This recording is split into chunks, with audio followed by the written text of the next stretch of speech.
Diz que sim, já está a gravar, não é, Eduardo? Boa noite, Eduardo. Hoje recebo mais um convidado, é um convidado muito especial. O Eduardo Marinho junta-se a nós a partir do Brasil. Ele que é artista plástico, mas acima de tudo um grande pensador. Olá, Eduardo. Olá, como é que tá? Tudo bem? Um Tudo salve bem? E por frio. aí? Aqui tá tudo certo, quer dizer, dentro do possível, né? Eu tô Tirando a bem. pandemia, né? Não dá para tirar. A pandemia é um sinal dos tempos, né? Uhum. Vamos dizer assim, são anticorpos do planeta contra a humanidade, que polui, destrói, envenena, acumula, suja tudo, não respeita o planeta. Então, Estraga. esse vírus eu acho que é um anticorpo planetário para conter a destruição da humanidade. E eu acho que é só o começo. Nós estamos no final de um modelo social. Um Isso é modelo, princípio. um modelo que é centrado no interesse econômico, na Uhum. propriedade, que tem no ser humano um lugar secundário, né? O ser humano é secundário diante da economia, da propriedade, dos interesses das grandes empresas, dos grandes bancos que dominam a sociedade. Então, essa sociedade está chegando no seu prazo de validade, está chegando no apocalipse. Então, esse modelo social está se esgotando, vai, digamos assim, morrer, para que nasça outro modelo de sociedade mais centrado no ser humano, menos injusto, né? Mais, vamos dizer assim, mais sensível, Uhum. mais respeitador. Eduardo acaba por estar a falar da ausência de uma escola humanista, digamos assim, que dê lugar a esse modelo empresarial que domina. Sim, para mim, na minha visão, o domínio econômico sobre os governos, sobre os estados, sobre os poderes legislativos, né, sobre os eleitos que decidem, proíbem o investimento numa educação realmente humanista. Você vê que o modelo de educação não prepara seres humanos para integrar uma sociedade que busca harmonia social. O modelo de ensino prepara competidores para o mercado de trabalho, para servirem aos interesses econômicos. E a sociedade é apresentada para os jovens, para as crianças, como uma arena competitiva, onde você tem que vencer na vida ou perder. Ou seja, a vida é uma grande competição. Uhum. Isso aí é uma deformação da formação do ser humano. Nós estamos, por isso esse modelo empresarista prevalece. Então nós temos a preparação do ser humano para integrar naturalmente uma sociedade antissocial, Uhum. desumana, que Era não aí tem que eu ia chegar, exatamente. importância É nem o ser estranho, nem a é harmonia estranho, social. né? Ao mesmo tempo olhar para essa estrutura social, que ao mesmo tempo é antissocial, não é? Não me parece estranho, porque se você vê a sequência, Uhum. a gente vem de um modelo onde famílias eram escolhidas por Deus para comandar as nações, né? A monarquia. Uhum. Ali tinham cidadãos de primeira classe, de segunda classe, de terceira classe. Isso foi sendo superado, pelo menos em teoria, hoje todos são iguais perante a lei. É a teoria. A teoria chega primeiro, até ela se implantar na prática, encontra muita resistência daqueles que usufruem de privilégios. Eles querem continuar privilegiados, querem continuar superiores, querem continuar dominantes. Então, os movimentos sociais que vêm de baixo, eles encontram dificuldades, embora seja impossível conter. Nós estamos num processo de percepção de que o ser humano deve ser o centro de importância da sociedade. Mas os dominantes colocam todas as barreiras possíveis para impedir esse caminhar. O dominador, no entanto, já encontra maior resistência, podemos dizer, não é? Hoje. Eles têm mais dificuldade em dominar da forma como gostariam, não acha, Eduardo? Sim, mas ainda criminalizam Isso. as iniciativas, difamam. Por quê? Porque esses dominantes eles têm os bancos, eles têm os meios de comunicação, eles têm o controle político das escolhas políticas de cada nação, sobretudo as colonizadas.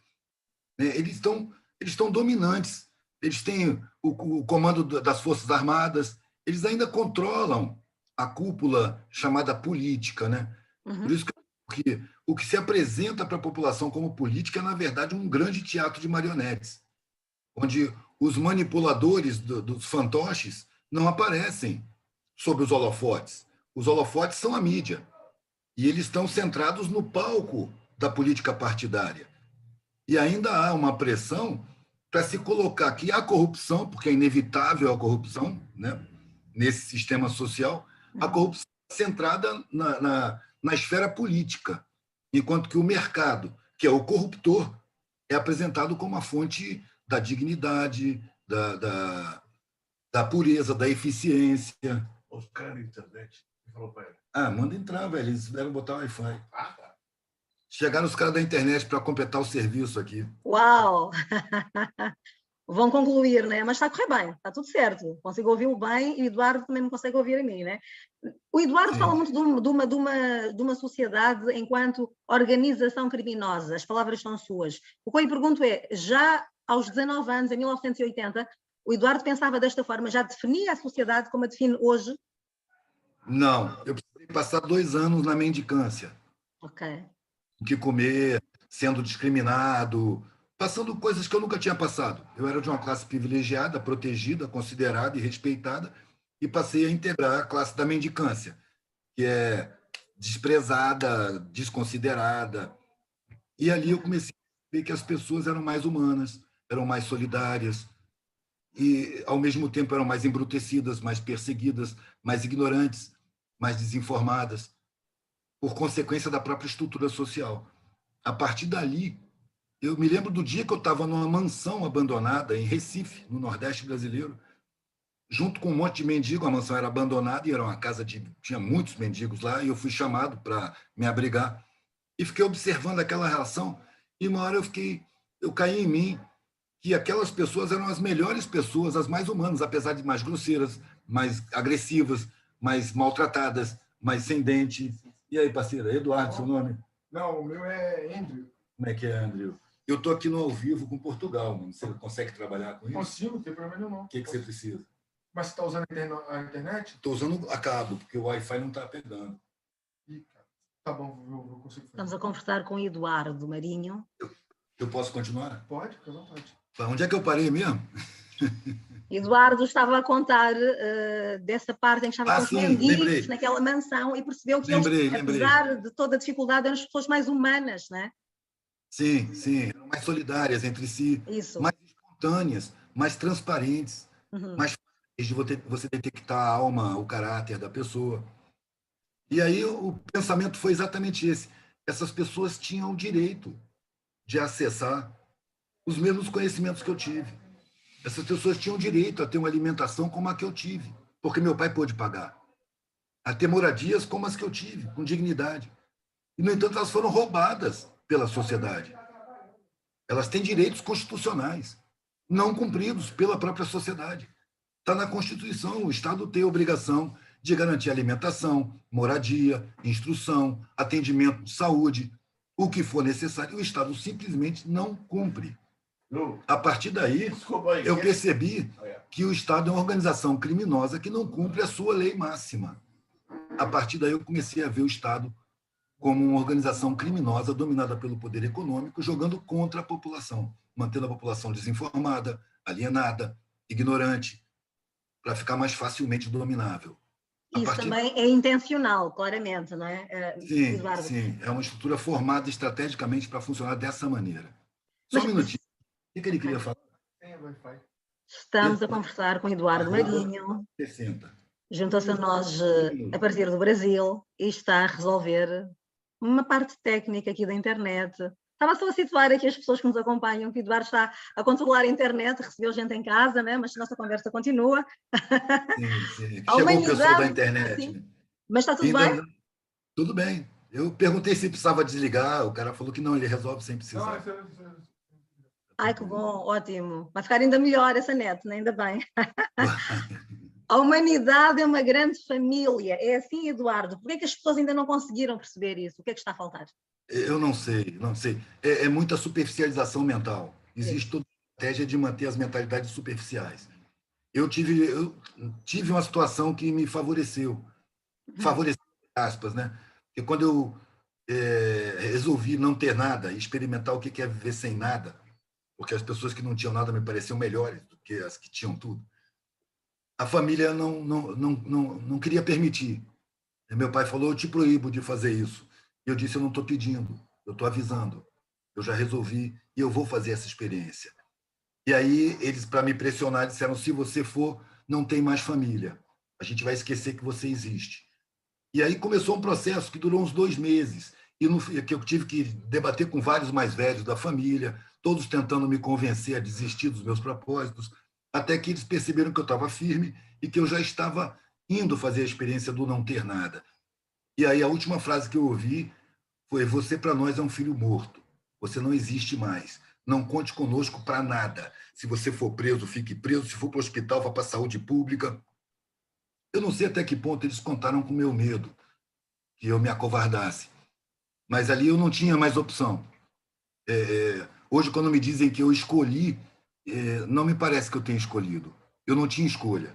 O que eu vi era uma vida completamente sem sentido, onde o único objetivo ia ser manter o meu patamar de privilégios, numa sociedade que eu já encarava como injusta, e eram privilégios que já me constrangiam, porque me pareciam a exploração das pessoas roubadas, das pessoas inferiorizadas.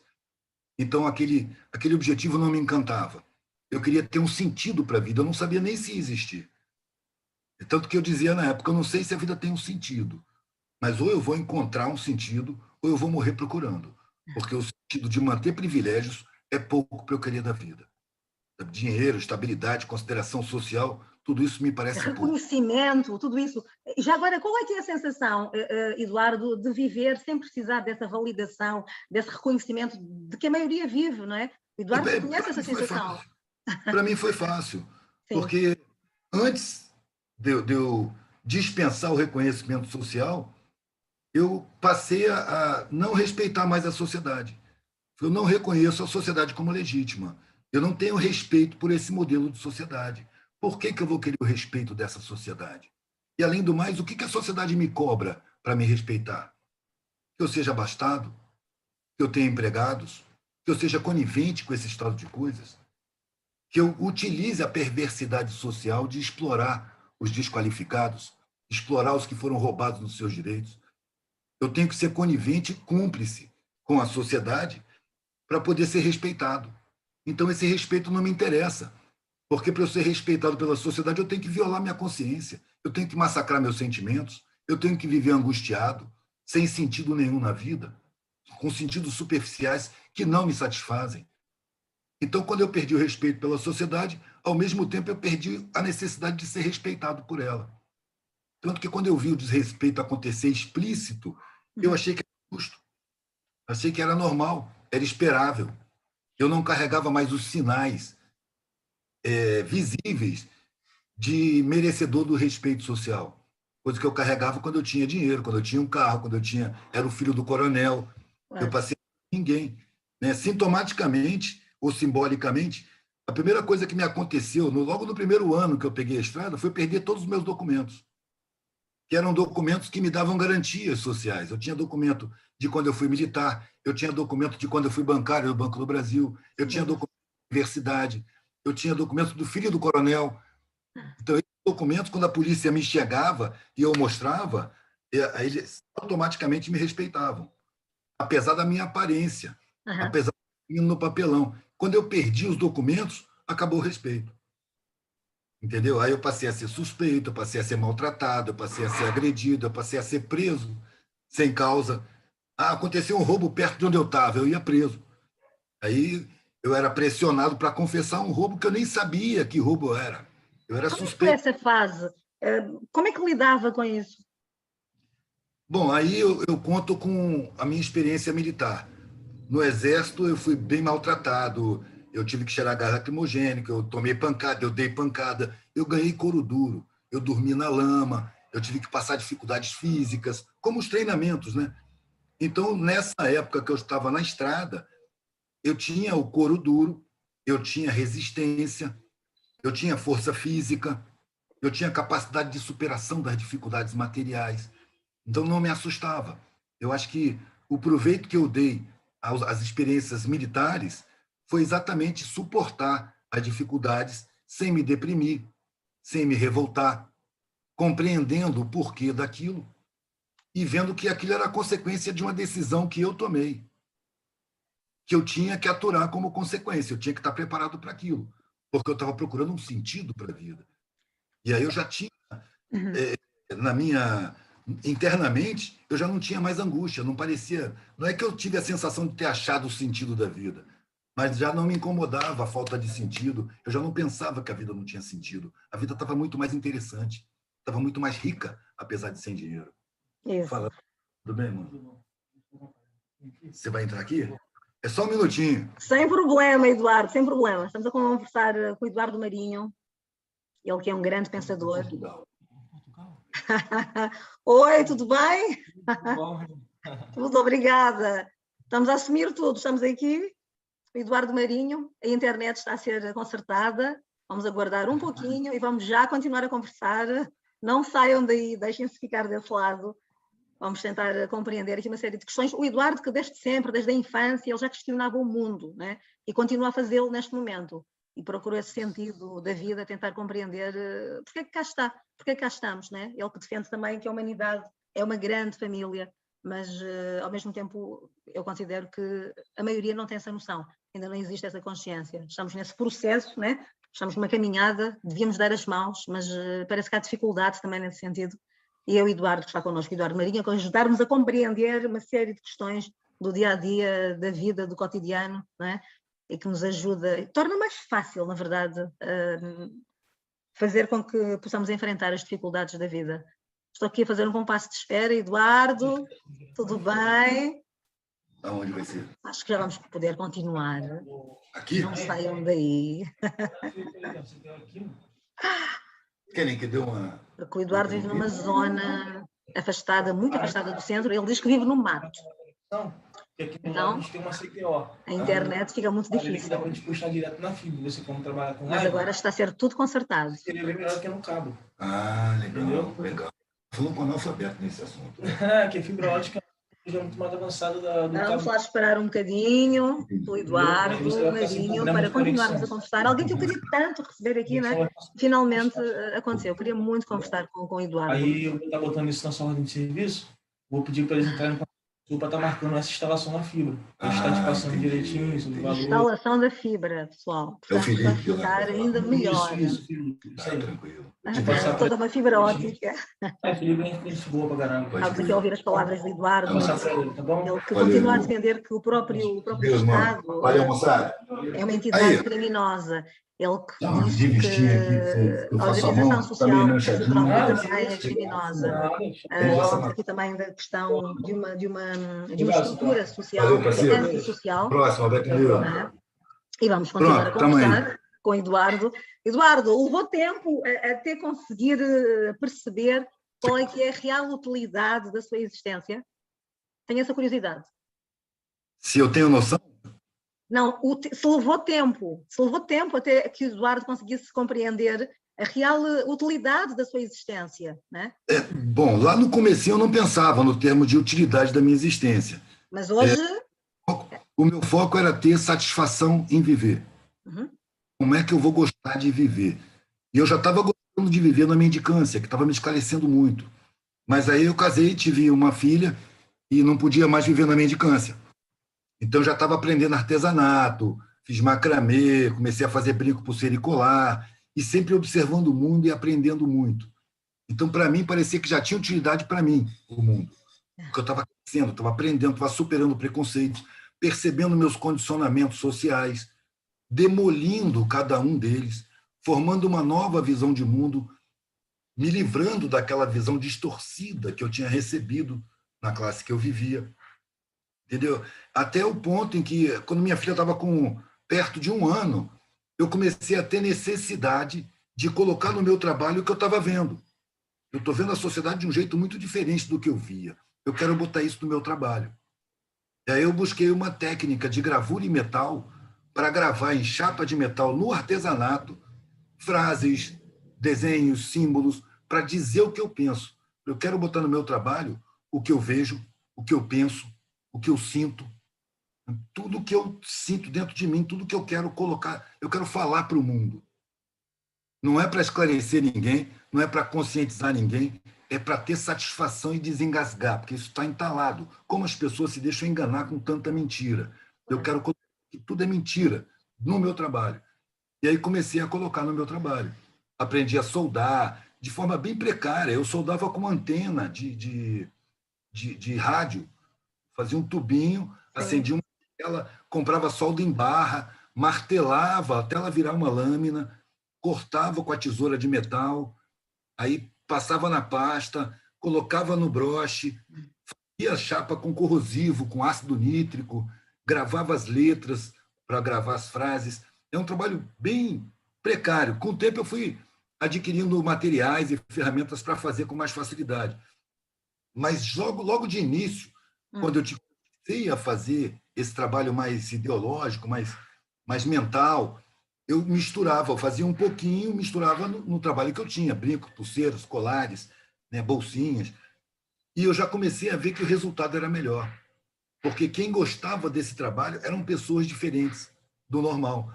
Quem gosta de reflexão é gente reflexiva. Claro. E gente reflexiva, no nosso contexto social, é exceção à regra.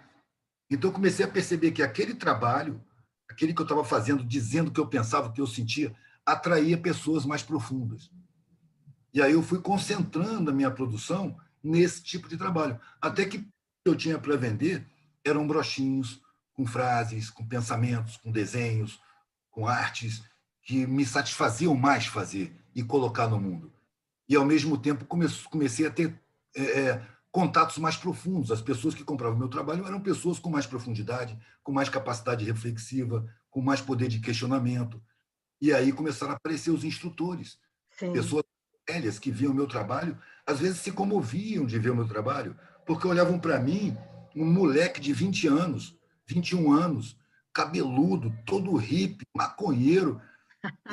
Esse cara tem capacidade reflexiva.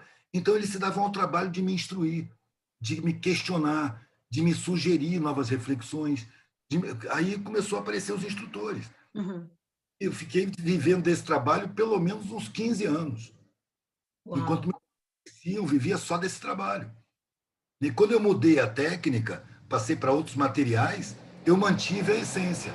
Continuei com questionamentos, frases, denúncias, sugestões, proposições, ironias, né, desmascaramentos. E aí eu me fixei nesse público. Isso quer dizer também, Eduardo, que a arte é subversiva ao sistema? A arte questiona. É uma ferramenta. A arte é uma ferramenta. E como ferramenta ela pode ser bem ou mal usada. Depende do artista. Uhum. Eu não posso negar, por exemplo, que a publicidade usa um alto nível de arte. Porque a arte é dialogar com a alma, com a parte abstrata do ser humano, com sentimentos, com emoções, com desejos, com visão de mundo, com objetivos de vida, com a parte abstrata. Isso que você pode chamar de alma ou espírito, né, do ser humano. Agora, como você vai utilizar essa ferramenta? É para libertar?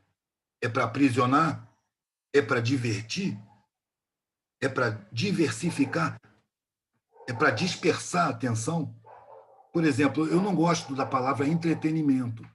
E uma boa parcela da arte é usada como entretenimento. Eu acho que nós estamos num mundo carente de serviço, carente de trabalho, de aplicação. Entretenimento é uma coisa para quem não tem o que fazer. Se você não tem o que fazer, você vai se entreter. Para não ficar sem fazer nada, você se entretém. Então, para mim, essa é uma arte inútil no desenvolvimento humano. É uma arte que serve ao sistema, porque virou um produto, gera lucro, distrai. Enquanto que a gente precisa focar, a gente precisa se concentrar. É preciso mudar essa sociedade. Então, a arte é uma ferramenta que pode ser bem usada ou mal usada. Isso depende do artista que produz. Qual é a mentalidade desse artista? Ele é fútil? Ele é consumista? Ele tem a mentalidade construída pela própria sociedade? Qual é o objetivo dele? É ficar rico? É ficar famoso? Então, ele vai usar a arte de superfície. Ele não vai aprofundar. Ele não vai questionar. Não. É a arte que não questiona, pelo contrário. Isso. Para inibir o questionamento. Uhum. O mundo como inevitável. O mundo é assim e você tem que se adequar.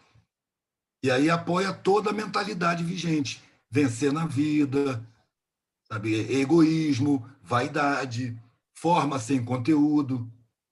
Sabe? Então, muitas vezes eu estou expondo e eu escuto comentários, né? A arte liberta. Qual arte que liberta? E tem arte que pode ser libertadora. Mas, via de regra, a arte louvada, a arte que vira, que é estimulada pela mídia, que cria fama para os artistas, essa arte que o sistema apoia, não é a arte mais profunda, não é a arte que questiona. O questionamento ele é proibido na nossa sociedade. O aprofundamento ele é condenável. O que é estimulado é a superficialidade, a vaidade, é colocar a forma acima do conteúdo. Porque essa arte que enriquece, ela também se esvazia de conteúdo. Essa arte que o sistema social emula, estimula, apoia e elogia, é a arte que aliena. É a arte que fica na superfície, que não aprofunda. A arte humanista, a arte que questiona, a arte que não se conforma com essa sociedade, é colocada como uma arte marginal. É uma arte de segunda categoria. É uma arte para os revoltados. Entendeu? Aqueles que não se calam, não é? Ela é discriminada, ela é maldita, ela é difamada, ela é perseguida, ela é ignorada, porque não interessa aos dominantes. Os dominantes, eles conhecem tudo que os ameaça. A arte é uma dessas coisas. Claro. Se for colocada livre, ela ameaça o sistema, porque ela, em potencial, ela é libertadora, enquadrada. O conhecimento é a mesma coisa. Por que os acadêmicos falam a língua que a população não entende? Eu acho que esse linguajar foi construído para impedir o conhecimento de alcançar a população como um todo, em E geral. manter a distância, não é? É preciso manter a população ignorante, desinformada e superficializada, alienada, porque assim ela é mais fácil de ser enganada, conduzida, dominada, formatada. Que é o trabalho da mídia. Criar mentalidades, e mentalidades superficiais, alienadas, consumistas, egocêntricas, vaidosas, com mais valor para a forma do que para o conteúdo, onde não se questiona a sociedade, se encara como a gente escuta quando é criança, o mundo sempre foi assim, sempre vai ser assim. Pensa na sua vida e em você, não pensa no mundo, não. Lá está, esse espírito de coletivo continua a não existir e a ser muito difícil de alcançar. Não, ele existe. Ele não é apoiado pelo poder. Exatamente. Mas ele existe. Então ele quase que se perde, né? Eu conheci muita gente que se comporta como família dentro da humanidade. Eu conheci gente solidária, sobretudo nas periferias. Nas periferias, onde você encontra muita dificuldade material de sobrevivência, ali se desenvolve a solidariedade não como uma virtude, mas como uma ferramenta de sobrevivência. Todo mundo sabe o que é ter fome, todo mundo sabe o que é passar dificuldade. Então, quando alguém está passando dificuldade, os vizinhos se solidarizam. Não porque são evoluídos, mas porque sabem o que é aquilo, já sentiram em si. Então, ele sabe que quando ele está mal, ele também recebe solidariedade. É uma troca, é uma ferramenta, não é nenhuma virtude. Então, ali está brotando, por necessidade, as características de uma humanidade mais solidária.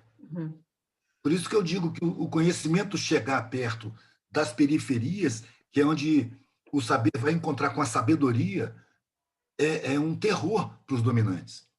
Os dominantes têm medo do pobre, que não se sente inferior, do pobre que entende o sistema como funciona, do pobre que não se sente resto e não se deixa conhecer pelas mentiras da sociedade. É preciso o pobre que se sinta inferior.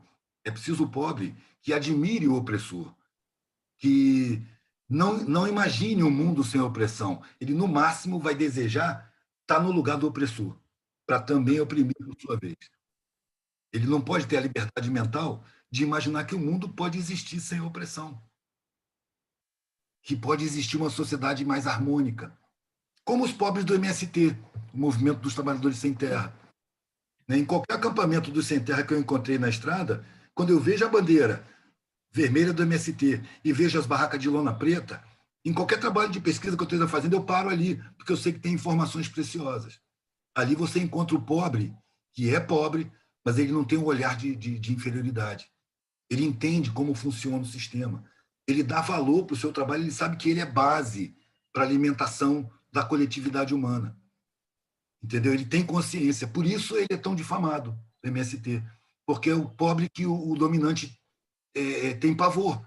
Claro. É o pobre inferior, que tem consciência do seu valor. Entendeu? É isso que todo sistema social quer impedir, que as pessoas tenham consciência do seu valor e de perceberem que a sociedade é uma grande armação para convencer as pessoas de mentiras, para manter tudo como está, para que a gente aceite a miséria como uma coisa natural, para que a gente aceite as injustiças sociais como natural. É aquela coisa, é preciso manter o pobre ignorante. É subverter. Fica mais fácil, né? Já que está a falar, já que está a falar nas periferias, é também nesses meios, Eduardo, que nós encontramos uma maior capacidade de superação, não é? Entre gente rica, não é? Será muito mais difícil superar qualquer adversidade que possa surgir de repente, eventualmente. Já nos meios mais pobres, há uma, eu não sei se lhe chamo resistência, mas uma capacidade maior de superar as adversidades. De superação. Né? De superação, muito maior, não é? Claro. É muito simples. Quem trata com dificuldade desenvolve a capacidade de superar a dificuldade. Quem vive com facilidade, quando encontra dificuldade, para. Ou tem paralisa. Dinheiro, ou paga para os empregados fazerem, ou se não tem dinheiro, sabe fazer. Por isso que há um índice de suicídios muito grande quando os milionários vão à falência, perdem tudo que têm. A tendência é ele se suicidar. Às vezes ele mata a própria família, de medo da pobreza, porque ele não tem capacidade de superação. Isso se aplica também na educação. Eu fico pensando nos pais que fazem todas as vontades dos filhos, que dão tudo o que os filhos querem. Não pensam em que tipo de adulto eles estão formando. Eu, na criação dos meus filhos, eu sempre botei eles na dificuldade. Eu nunca facilitei a vida deles, porque eu sei que a vida não facilita. Entendeu? Na vida tem muita dificuldade. Então, eu tinha a intenção de que meus filhos tivessem capacidade de superação. Então, não dava facilidades. Ao contrário, eu complicava a vida deles, mandava resolver problemas, sabe? Para que eles crescessem superando dificuldade, para não ter medo de dificuldade. Entendeu? Já eu fui criado de uma maneira que era protegida. Eu tive que aprender a superar dificuldades no exército. Eu não tinha essa capacidade. Foi pelo fato de ter entrado no exército que eu tive colocado no meu caminho muita dificuldade que eu tive que aprender a superar. E depois, quando eu saí da faculdade e fui para o mundo, eu percebi que a capacidade de superação à minha volta era muito maior do que a capacidade de superação da classe onde eu nasci. Entendeu? Então, aí que eu digo, sabedoria é a capacidade de se organizar à parte, abandonado pelo Estado, é a capacidade de superar todas as dificuldades que a sociedade impõe à grande maioria mais pobre. Ali nasce a sabedoria, longe do saber. E uma diferença fundamental é que o saber, frequentemente, ele cria a sensação de superioridade. A sociedade estimula. Você tem acesso a um curso superior, você é uma pessoa superior. Né? Então, o saber, facilmente, ele resvala para a arrogância, para o sentimento de superioridade. Já a sabedoria que se desenvolve na prática cotidiana das periferias, ela tem a humildade dentro de si. Ou ela não é sabedoria. A sabedoria... E falou na arrogância, agora é interessante, a arrogância não tem aquela noção do dever de servir. O Eduardo fala muito no conceito de servir, não é? A arrogância não tem essa noção. Ao contrário, a arrogância ela quer ser servida. Ela se acha... Exatamente. Quer ser servida, mas não tem essa noção de servir, não é? Devia ser ao contrário. E essa noção de ser servida é um elemento que alimenta a fragilidade. Isso. E quando não tiver ninguém para servir, a pessoa não vai resolver. Tem que ter alguém para servir. Geralmente é uma pessoa pobre. Né? Quando saem os pobres, nada funciona. É por isso que eu frequentei muitos movimentos sociais durante muito tempo. E eu deparei muito com aquela ideia de que quando o morro descer para o asfalto, quando a periferia vier para o centro, vai ser o caos. E eu chamava atenção. Todo dia, desde escuro da manhã, o morro desce para o asfalto e a periferia lota os transportes para ir para o centro. E é exatamente isso que faz a sociedade funcionar. O caos vai ser quando a periferia não vier para o centro e quando o morro não descer para o asfalto. Porque aí nada vai funcionar. Tudo depende da mão de obra desqualificada, tudo depende dos mais de baixo. Tudo para abrir, para funcionar, depende dos de baixo. Se os de baixo não forem, nada funciona. A sociedade depende inteiramente da massa explorada, dos ignorantes, dos braçais, dos sabotados sociais. Depende diretamente, não só no seu funcionamento, como no seu financiamento. Se você for estudar o sistema tributário, a maior parte dos impostos que o Estado recolhe e arrecada vem do consumo de primeira necessidade. A massa tributária ela é arrancada da população mais pobre, na sua grande maioria. Enquanto que as grandes empresas, as classes médias, médias altas, têm 1.000 recursos para arrumar isenção de imposto. Dentro da massa tributária, mais de 60% está em cima dos mais pobres. E aí eu desenvolvo um raciocínio muito simples. Essa rapaziada que é roubada nos seus direitos constitucionais, que tem o seu acesso, o seu direito ao acesso à instrução negado pela própria sociedade, essa rapaziada não só constrói tudo, as máquinas, bota as máquinas para funcionar, faz a faxina, tira o lixo, coloca os fios, constrói as paredes, né? Constrói tudo e bota tudo para funcionar. Além disso, financia o Estado, financia o funcionamento da sociedade. E, apesar disso, é roubada, é desqualificada, é traída, é enganada, é conduzida, é sabotada. Isso alimenta a ideia de que o Estado, com a estrutura que tem, dominada pelo poder econômico, é uma entidade criminosa que joga contra a humanidade para ser pequenos grupos de privilegiados e sua corte de classes médias, que também é enganada. Quando você tem direito nessa sociedade, você tem direito sob ameaça.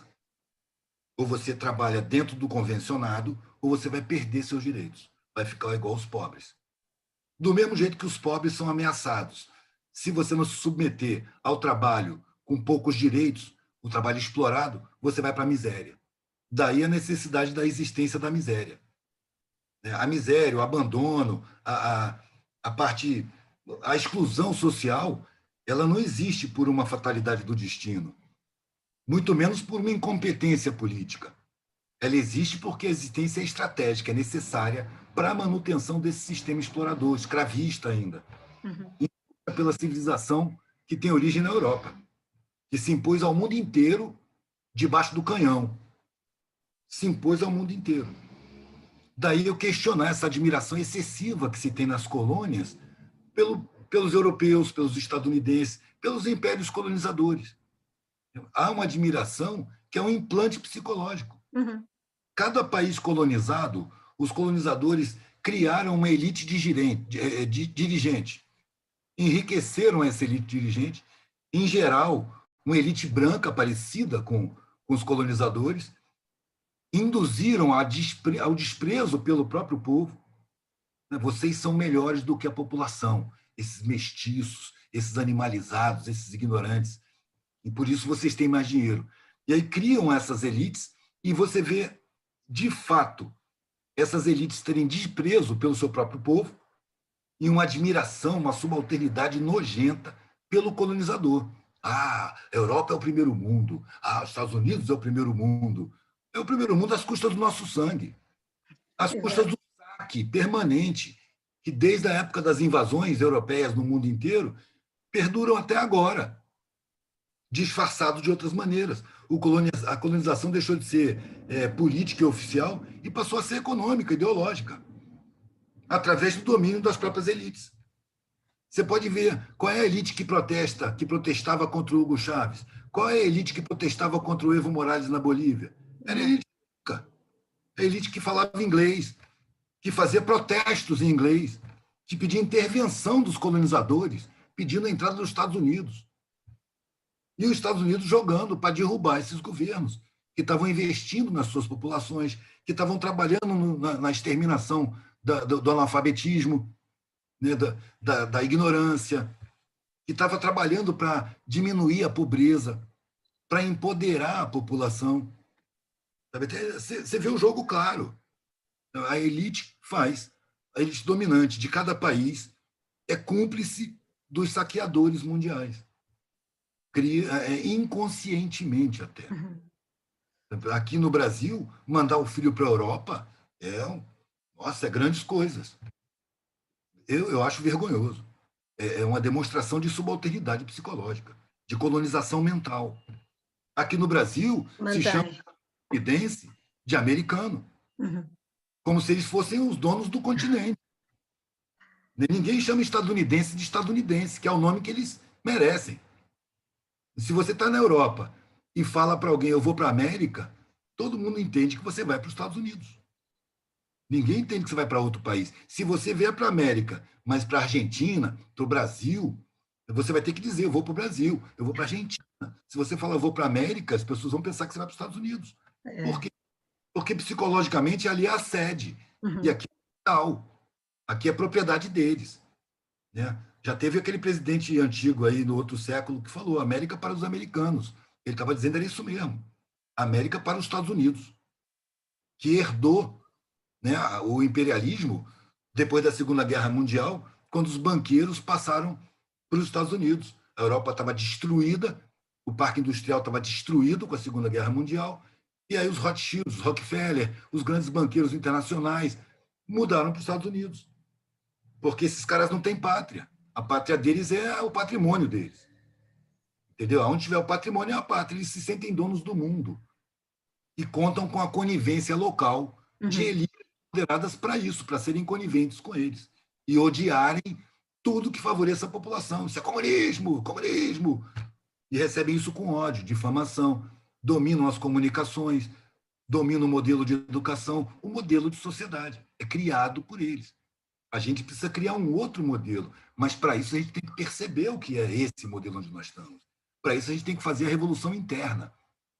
Perceber, os meus desejos são meus desejos ou são desejos induzidos com psicologia do inconsciente, com massacre publicitário ideológico? Eu vejo o mundo com os meus olhos ou eu vejo com as lentes distorcidas que colocaram na minha cara desde que eu sou criança, através do modelo de ensino, através do controle da mídia, através dos jornais empresariais que distorcem a realidade? É preciso perceber que a gente está impregnado dos valores sociais, que nem sempre o que a gente quer, a gente que quer de verdade, a gente é induzido a querer, sob ameaça. Ou você deseja o que é convencional, ou você vai ser marginalizada, você vai ser estranha, você vai ser perseguida. Você pessoalmente conhece isso. Você sofre. O Eduardo sabe também a minha história, né? Você trabalha com comunicação, então você tem que ter uma mentalidade convencional, um comportamento convencional, ou você vai ser alvo de estranheza. Mas eu não tenho esse comportamento convencional, o Eduardo também sabe isso. Pois é. Eu estou fora de jogo. É melhor sofrer o preconceito do que se adaptar. Completamente, de acordo. Eduardo, em 2 minutos, para nós fecharmos esta primeira parte da conversa, gente, vai haver uma segunda parte da conversa, mas em 2 minutos e meio, para concluirmos, modelo social, este em que nós vivemos, podemos dizer que está em agonia, de certa forma?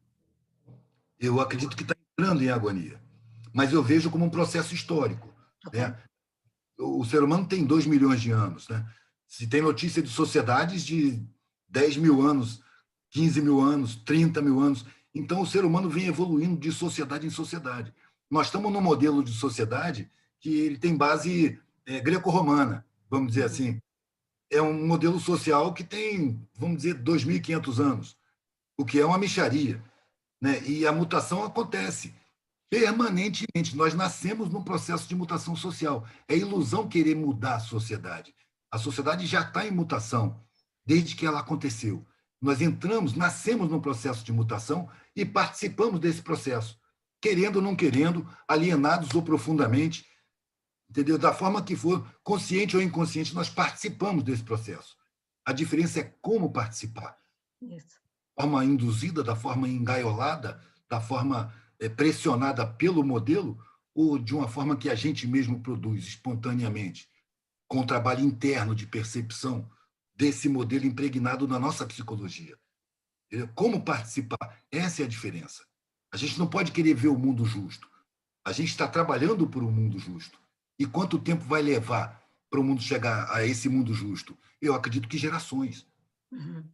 ouvir Isto é nesse meu... continuação de um trabalho que foi iniciado há Muito tanto, antes. muito A antes. gente sabe de muitas pessoas, exceções à regra sempre, que trabalharam no mundo justo e denunciaram a sociedade injusta. Sim. E viveram e morreram, que são nossos exemplos. Entendeu? Nós estamos passando, eu não vou ver o mundo justo, mas se eu não trabalhar por esse mundo justo, a minha vida perde o sentido.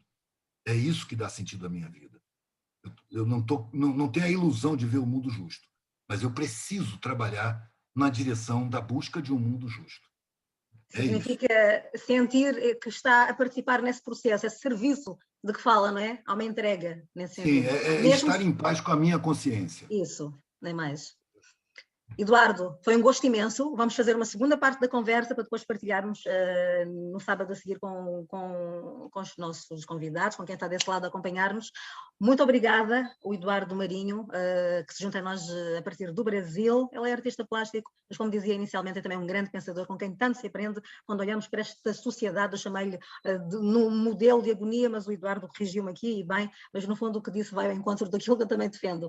Uma sociedade que está a evoluir e vale a pena fazermos parte desse processo, não é? Porque não vamos ver as mudanças amanhã, nem depois de amanhã, isto vai levar ainda gerações, como o Eduardo dizia. Obrigada. Eduardo, um grande beijo e até breve. Até já. Até já. Breve. Beijo grande. Até já, gente. Obrigada a todos que estiveram desse lado. Volto no próximo sábado com a Maria Flor e logo a seguir, nova conversa com o Eduardo Marinho. Conto com todos. Até já.